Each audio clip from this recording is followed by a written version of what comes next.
This video will show you how to mount solid and liquid samples for use on the microscopes of the Disco imaging station.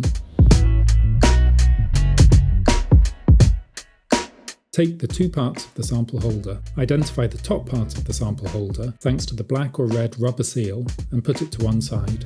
Take the bottom part of the sample holder and identify the small gutter near the inner hole. Make sure that the gutter is free from any particles, such as small pieces of broken quartz cover slip.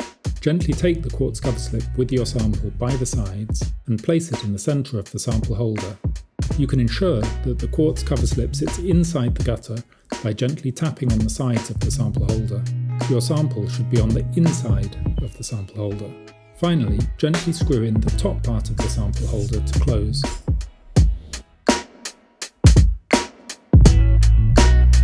Take a small cylindrical stand. Now, place the bottom part of the sample holder on the stand.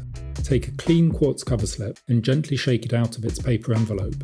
Set the quartz cover slip in the centre of the gutter of the sample holder. Don't touch the face of the cover slip with your fingers. If needed, gently tap on the side of the sample holder to centre the cover slip in the gutter. Use a pipette to add a small drop of the correct volume of your sample. Take a new clean quartz cover slip and gently drop it on top of your liquid sample. Finally, take the top part of the sample holder and screw it in gently to close.